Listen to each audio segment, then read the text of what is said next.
مصر أغنى من الإمارات الآن، واقتصادها سيفوق السعودية، وستصبح سابع أقوى اقتصاد في العالم قبل 2030. هكذا وصف بنك كريدي سويس السويسري حال القاهرة، واضعا إياها في مقدمة البلدان التي يترقبها مستقبل اقتصادي مشرقا.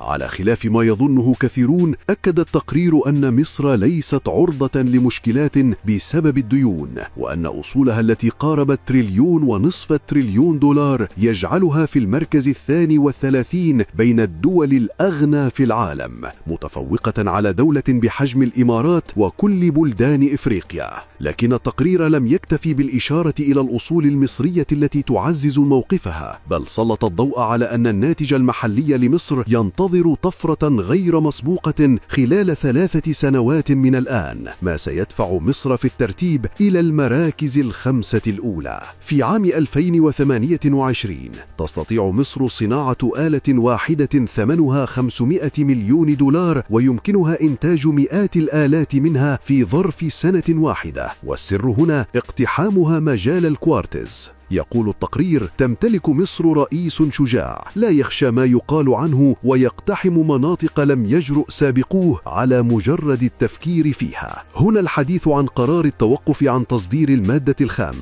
والتحول تدريجيا إلى مرحلة تصنيع أعقد وأهم الصناعات التكنولوجية التي تتميز بها هولندا، وتجعلها قوى تكنولوجية واقتصادية ذات تأثير كبير عالميا. وفقا لدراسات جدوى، يحتاج الأمر إلى مدة زمنية تقدر بين 10 إلى 15 عاما لكي تصل مصر بمزيد من الجهد والبحث العلمي إلى ما هو عليه الوضع في هولندا. لكن الرئيس قال في اجتماع هام للغاية بكبار المسؤولين: لا نمتلك رفاهية ذلك، الناس بحاجة لتحسن عاجل. خلال 5 سنوات علينا امتلاك أهم الآلات والمعدات. يريد السيسي بحسب التقرير قفزا مرحليا يتطلب سرعة غير مسبوقة، لكن التقديرات تشير إلى أنه في أسوأ الظروف مع التحركات المكثفة ستصل مصر إلى حالة سماها التقرير بالصعود المرحلي، والتي ستحقق الطفرة في فترة لن تزيد عن 7 سنوات. مصر توقف عن تصدير المادة الخام،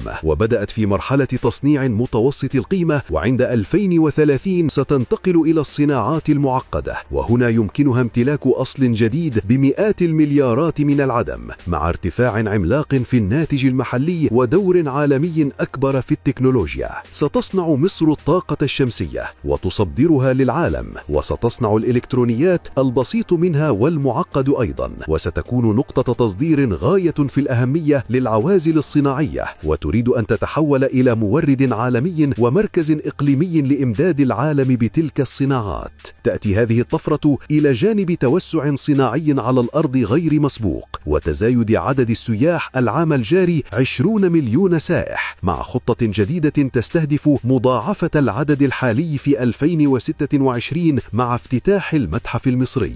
هذه الأمور جعلت رئيس الوزراء يبشر بأخبار إيجابية لم تعرفها مصر منذ 5 عقود على الأقل. فهل يكون 2026 بداية انطلاقة اقتصاد مصر وجني ثمار؟